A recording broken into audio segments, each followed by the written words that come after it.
Alors bonjour, on commence la correction des exercices. Vous avez le premier exercice qui dit qu'on doit calculer la racine d'un nombre. Juste un rappel.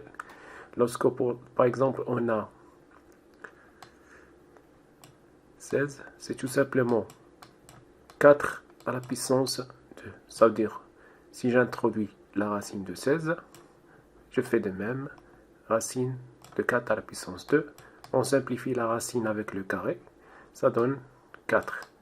C'est-à-dire tout simplement, lorsque je veux calculer la racine de 16, c'est-à-dire je cherche un nombre que si je mets ce nombre à la puissance 2, ça va me donner tout simplement 16. C'est ça la définition de la racine. Donc ici, par exemple, pour racine de 16, donc je vais mettre racine de 4 fois 4, puisque je cherche la puissance 2 d'un nombre. C'est tout simplement racine de 4 à la puissance 2. Et on simplifie la racine avec la puissance, ça donne tout simplement 4. De même, racine de 81. Donc 81, c'est tout simplement 9 fois 9. Ça veut dire c'est racine de 9 à la puissance 2. Ça donne tout simplement 9 après la simplification de la racine avec le carré. Maintenant, pour racine de 12. Racine de 12, 12, on ne peut pas l'écrire sous forme d'une puissance d'un nombre à la puissance 2. Donc, qu'est-ce qu'on va faire tout simplement? On remarque que 12, c'est 4 fois 3. Et 3, et 4, c'est tout simplement 2 à la puissance 2. Je peux l'écrire sous forme d'une puissance de 2, multiplié par 3. Donc, je remarque que là, comme on l'a dit, donc racine avec puissance 2, on peut le simplifier. Ça donne 2, mais il reste un racine de 3. Donc tout simplement, racine de 12, c'est 2 racines de 3. Racine de 100, alors 100 c'est tout simplement 10 fois 10. C'est-à-dire tout simplement, c'est que on a ici racine de 10 à la puissance 2. En simplifiant la racine avec le carré, ça donne directement ces 10. Alors pour le deuxième exercice, on nous demande de calculer et simplifier.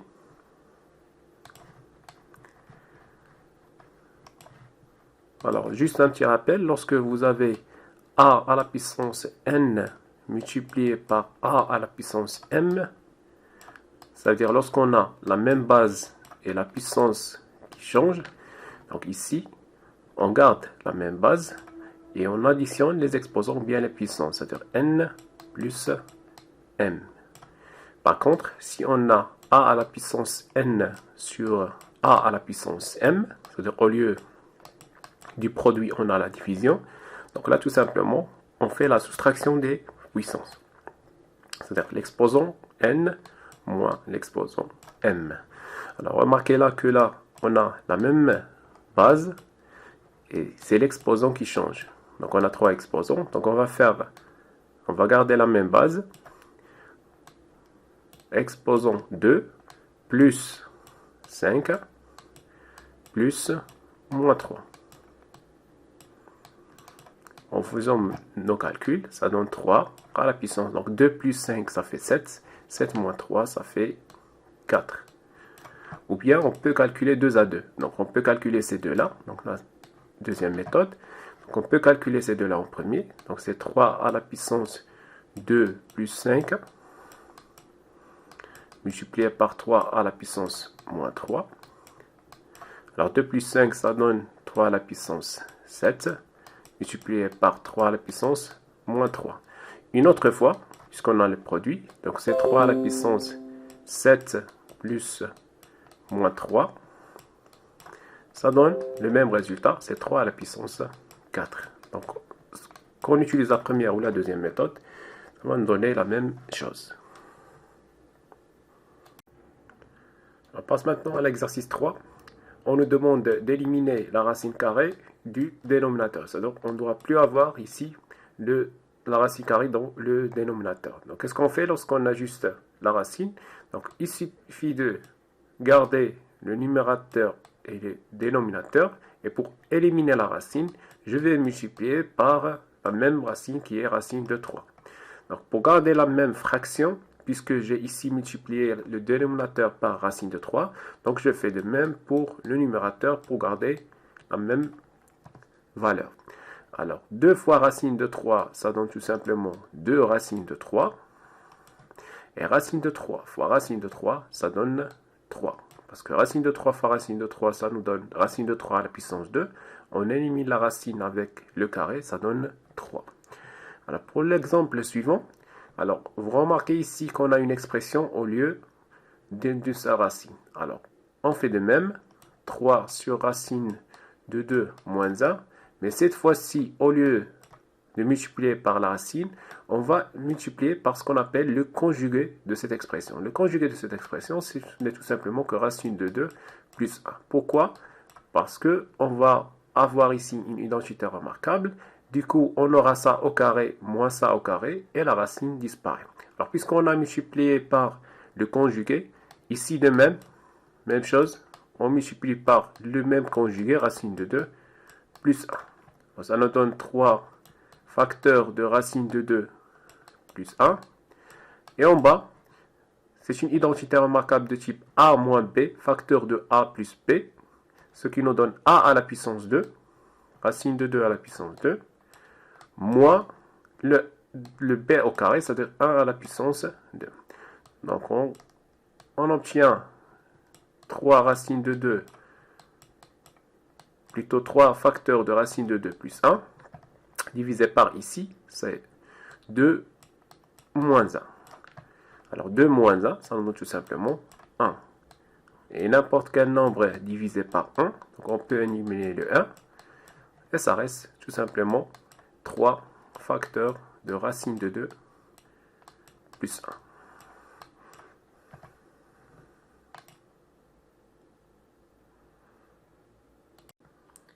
On passe maintenant à l'exercice 4 qui concerne l'ordre des opérations.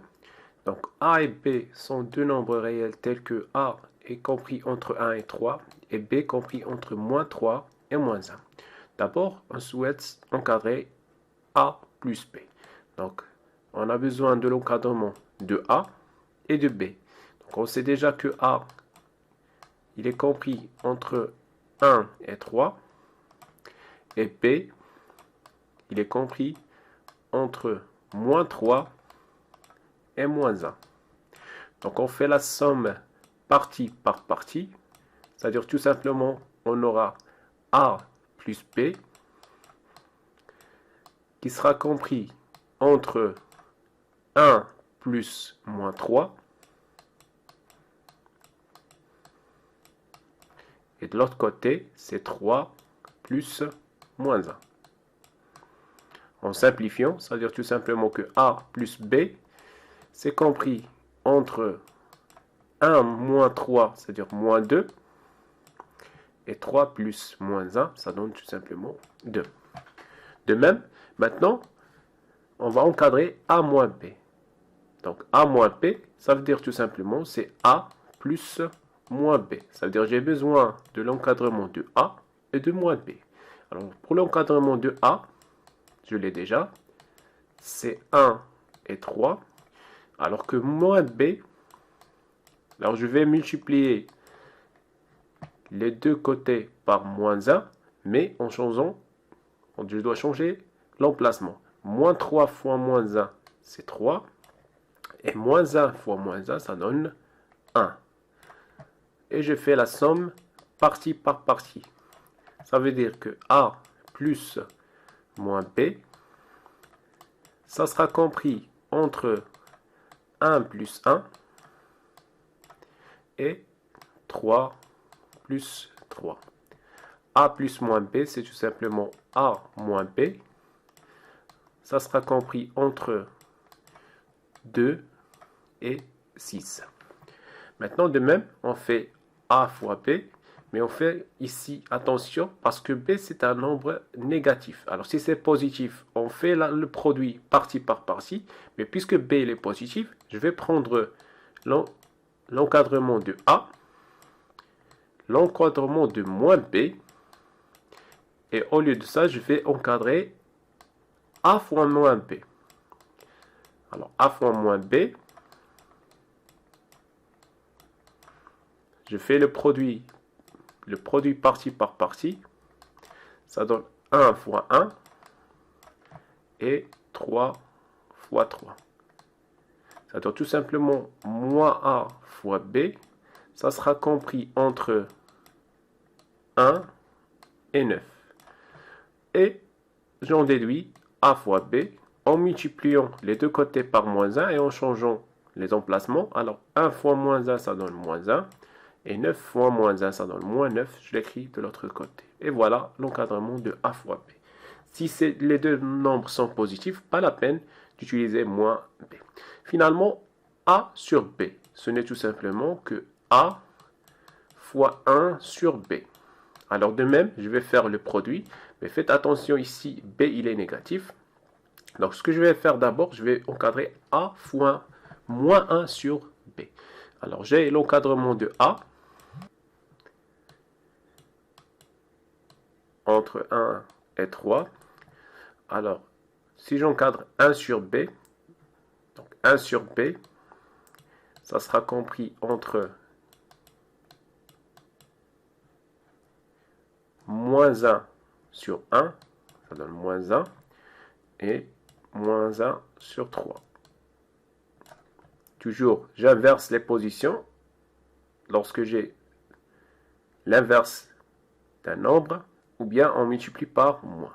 Et je vais multiplier maintenant par moins 1. Ça donne moins 1 sur B. Une autre fois, je vais inverser.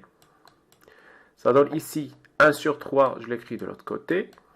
Et ici, 1. C'est donc tout simplement, j'aurais dû passer de B vers moins 1 sur B en multipliant par l'inverse avec moins 1. Sans changer de position. Donc je vais faire le produit partie par partie. Ça donne que A fois moins 1 sur B, ça sera compris entre 1 fois 1 sur 3 et 3 fois 1. C'est-à-dire tout simplement que moins A sur B, c'est compris entre 1 sur 3 et 3. Maintenant, je multiplie par moins 1, ça donne que A sur B, en résumé, ça sera compris entre moins 1 sur 3, je l'écris de l'autre côté parce que j'ai multiplié par un nombre négatif, et moins 3.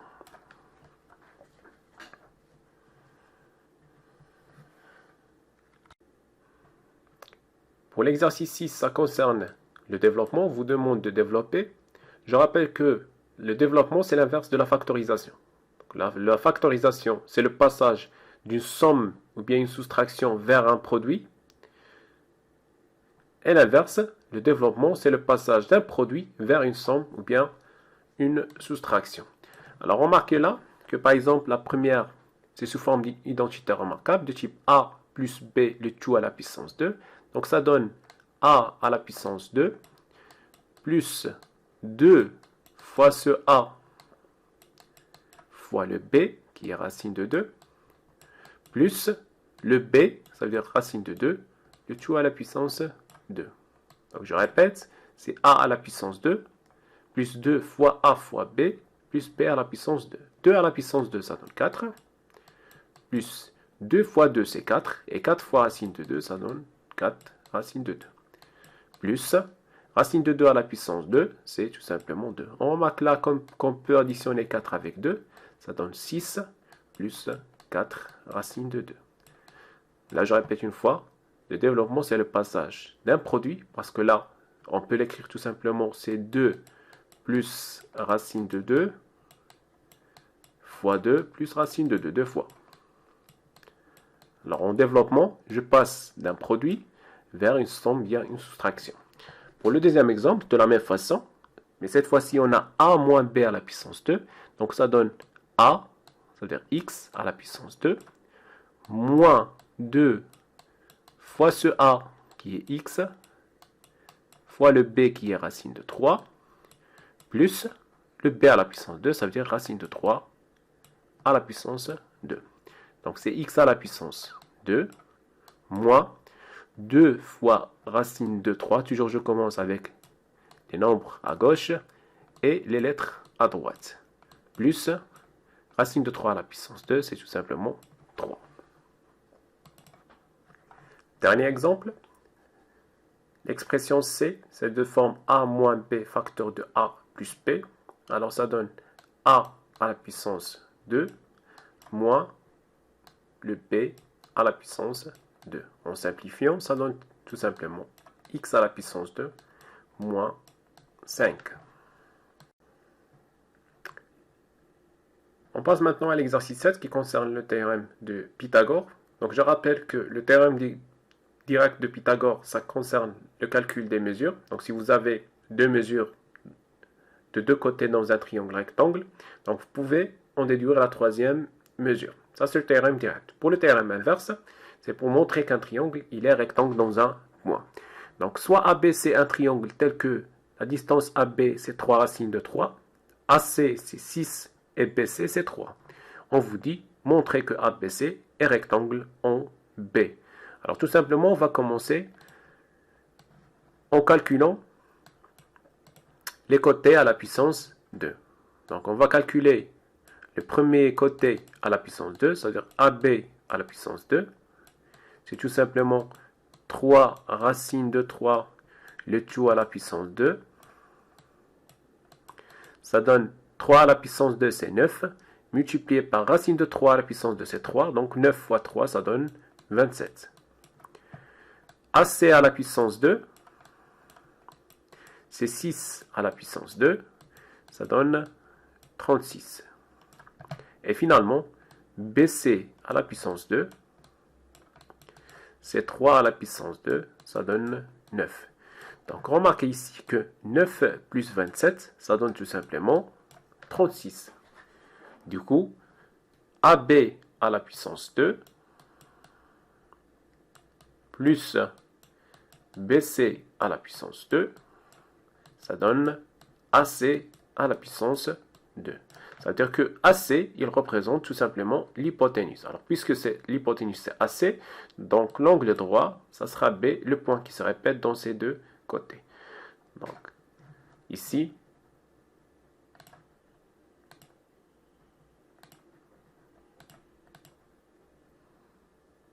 puisqu'on a trouvé que la longueur des deux côtés est égale au troisième côté, d'après le théorème réciproque de Pythagore,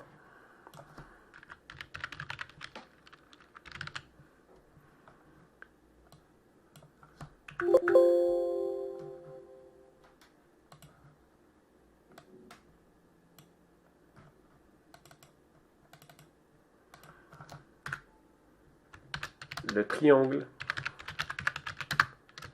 APC est rectangle en P.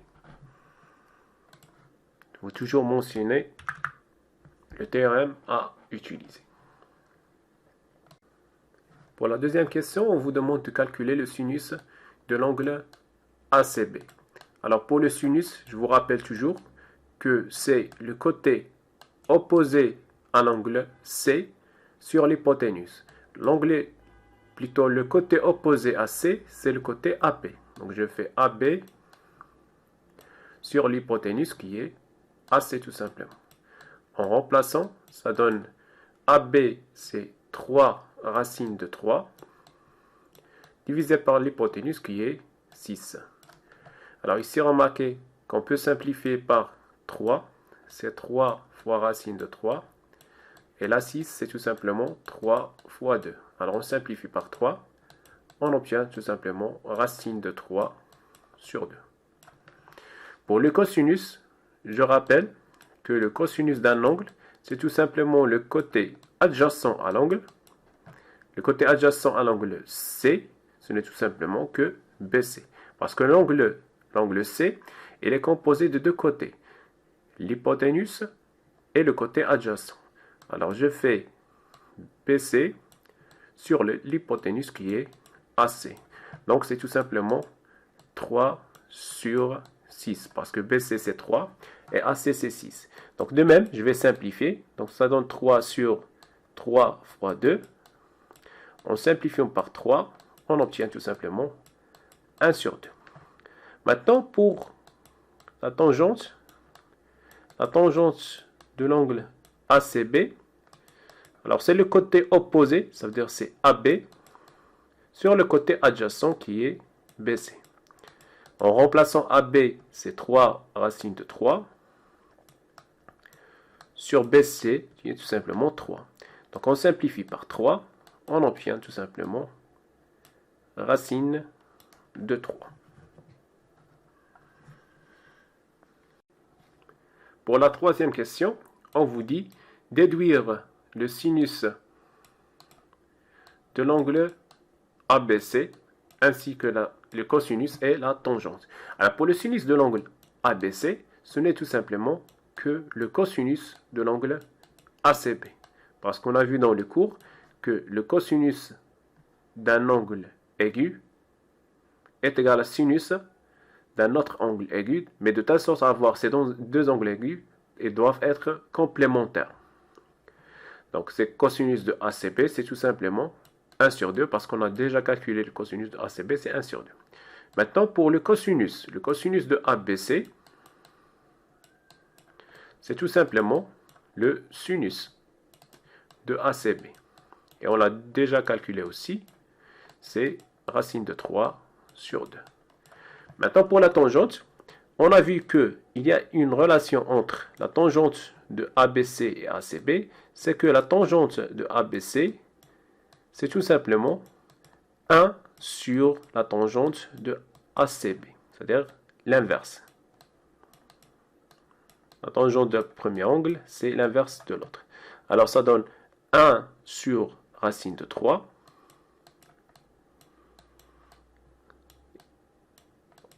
Puisqu'on ne doit pas laisser la racine dans le dénominateur, donc je vais multiplier ici par racine de 3 en haut, et en bas, ça donne racine de 3 sur 3. On passe maintenant à la correction de l'exercice 8.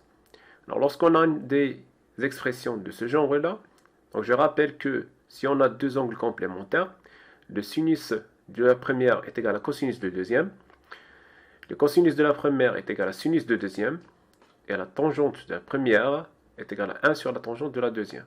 Mais je rappelle toujours que les deux angles doivent être complémentaires. C'est-à-dire leur mesure c'est 90. Par exemple ici, on a deux angles. Regardez, 25 plus 65, ça donne 90. Donc je peux changer le sinus ici par le cosinus de l'angle complémentaire, ou bien de même ici. Donc A, c'est tout simplement 3.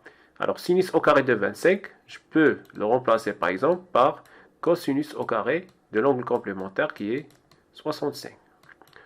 Plus 3 sinus au carré de 65 moins 3. Alors, je peux factoriser ici par 3. Alors, c'est 3 facteurs de cos au carré de 65 plus sinus au carré de 65 moins 3. On sait déjà que cosinus au carré d'un angle plus sinus au carré du même angle, ça donne toujours un 1. Donc ça donne 3 fois 1, ça veut dire 3, moins ce 3 là, et 3 moins 3, ça donne 0. Donc la simplification, c'est tout simplement 0. Pour le deuxième exemple, de même façon, donc remarquez ici que 35 et 55, ce sont deux angles complémentaires, ainsi que 40 avec 50 aussi, ce sont des angles complémentaires. Alors je peux remplacer ici le cosinus de 35, le sinus de 35 par le cosinus de 55. J'aurai cosinus au carré de 55 plus le sinus au carré de 55, ce qui va me donner un 1, plus, alors je vais remplacer ici le cosinus de 40 par exemple, le sinus de 50, parce que 40 et 50 sont deux angles complémentaires. moins sinus de 50. Et sinus de 50 moins sinus de 50, ça donne 0. 1 plus 0, ça donne 1.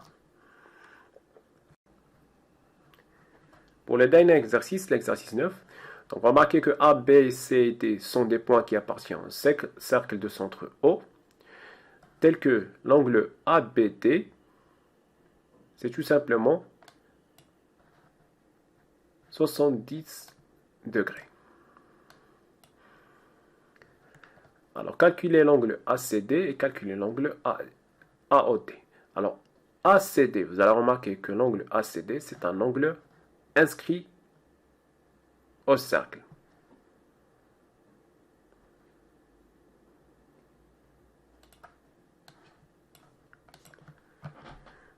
Donc, je répète, l'angle ACD, c'est un angle inscrit qui intercepte le même arc que l'angle ABD. On a vu dans les propriétés que si deux angles interceptent le même arc, par exemple ici l'arc intercepté et l'arc AD, donc ils ont la même mesure. Donc on conclut que l'angle ACD, sa mesure est égale à la mesure de l'angle ABD. Et déjà ABD c'est 70, donc ACD aussi, elle est égale à 70. Pour le deuxième angle AOT, c'est un angle au centre qui intercepte le même arc AD. Je répète, l'angle AOD est un angle au centre qui intercepte le même arc AD que l'angle ABD ou bien ACD. Et on a vu dans le cours que si on a un angle inscrit et un angle au centre, donc la relation entre ces deux, c'est que l'angle au centre, c'est la plus grande, elle est égale au double de l'angle inscrit, qui est tout simplement ABD. Ou bien l'inverse, l'angle inscrit, c'est un demi l'angle au centre. Donc on a déjà la mesure de ABD, c'est 2 fois 70. Donc on obtient tout simplement que AOD, l'angle au centre, c'est 140 degrés.